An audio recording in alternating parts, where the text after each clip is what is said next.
Students, तो आज करेंगे हम एक नया टॉपिक जिसका नाम है मार्जिनल कॉस्टिंग। मार्जिनल कॉस्ट के बारे में तो आप सब लोग जानते ही होंगे। क्या होता है मार्जिनल कॉस्ट? देखिए, मार्जिनल कॉस्ट को वेरिएबल कॉस्ट भी बोलते हैं।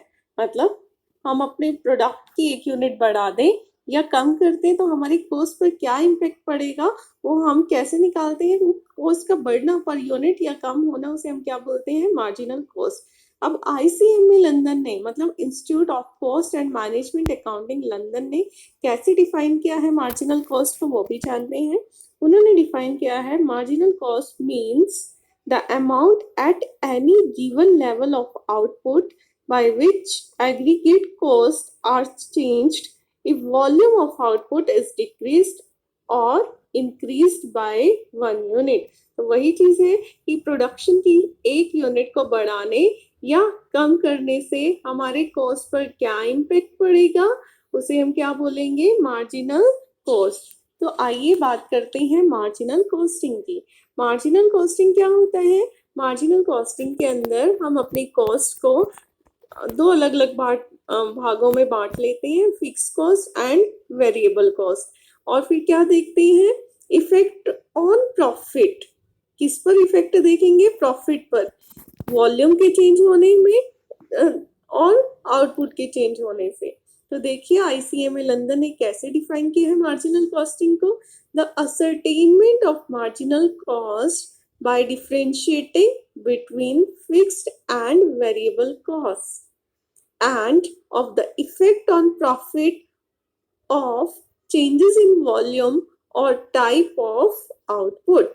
यहाँ पर मार्जिनल कॉस्ट में हम क्या देख रहे थे कि अगर हम एक यूनिट एक्स्ट्रा प्रोड्यूस करें या फिर एक यूनिट प्रोड्यूस करना कम करें तो हमारी एग्रीगेट कॉस्ट पर क्या इम्पैक्ट पड़ रहा था।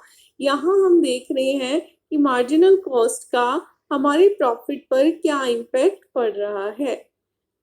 अब देखिए, मार्जिनल कॉस्टिंग के अंदर हम और क्या क्या चीजें देखते हैं। जनरली हम कॉस्ट को बता ही दिया कि डिफरेंशिएट कर लेते हैं फिक्स और वेरिएबल पार्ट में।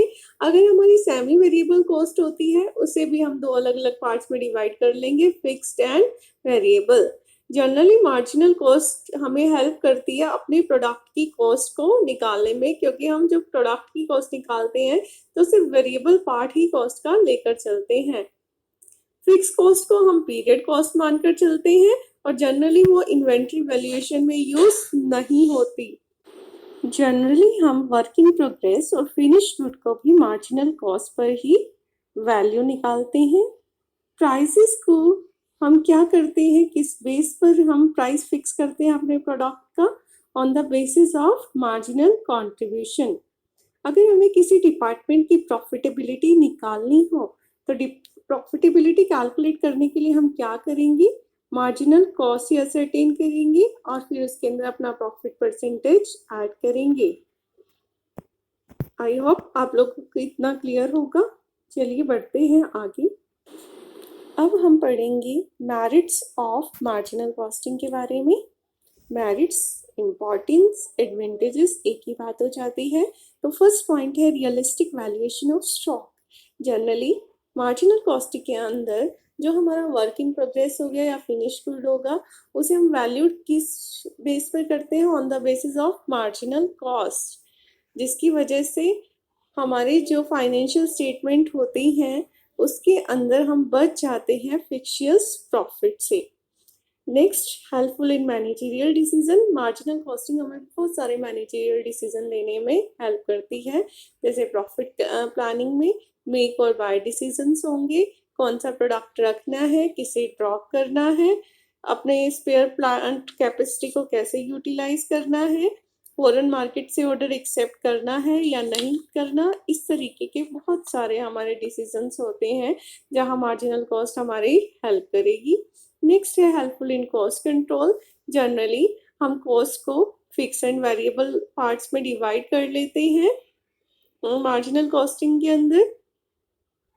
अब मैनेजमेंट क्या करता है, वो variable cost per full attention पे कर सकता है कि कहाँ हमारी अनकंट्रोलेबल कॉस्ट है, कहाँ कंट्रोलेबल है। जहाँ कंट्रोलेबल होगी वहाँ पर कोशिश की जाएगी कि जहाँ तक हो सके हम कम से कम खर्चा करें। नेक्स्ट पॉइंट आ जाता है simple technique. It's very easy. यहाँ पर कॉस्ट को एलोकेट करना, अपोर्शन करना, एब्जॉर्प्शन करना, ये प्रॉब्लम आती ही नहीं है। Next, no under and over absorption of overhead. यहाँ मार्जिनल कॉस्टिंग टेक्निक के अंदर अंडर और ओवर एब्जॉर्प्शन ऑफ ओवरहेड से रिलेटेड भी कोई प्रॉब्लम नहीं होती। ना तो हम कम खर्चों को एब्जॉर्ब करते हैं, ना ही ज्यादा। Constant nature, per unit marginal cost हमेशा क्या रहेगी? कांस्टेंट। मैंने पर यूनिट बोला, ना कि aggregate. Per unit marginal cost always remain constant. आप कितना भी प्रोडक्शन कीजिए, आप 1 यूनिट प्रोड्यूस कीजिए, आप 1000, पर यूनिट कॉस्ट क्या रहेगी?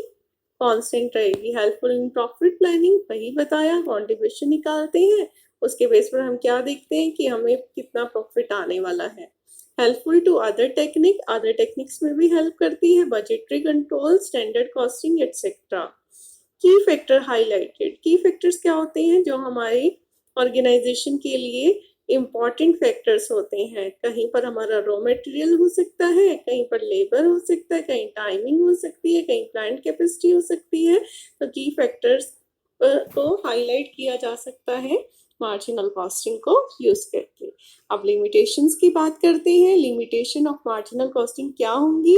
देखिए, कई केसेस ऐसे होते हैं जहां पर ये बहुत डिफिकल्ट हो जाता है कि हम फिक्स और वेरिएबल कंपोनेंट्स को अलग अलग करें।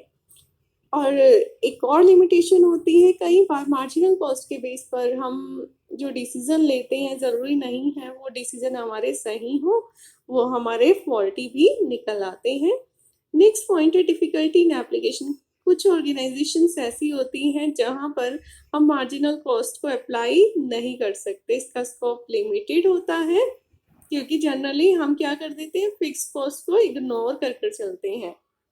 टाइम फैक्टर को भी इग्नोर करते हैं इसके अंदर मार्जिनल कॉस्टिंग में, जो कि एक बहुत बड़ी लिमिटेशन है। और इसके अलावा इससे अच्छी टेक्निक्स अवेलेबल हैं जो कि डिसीजन मेकिंग में हेल्प करती हैं।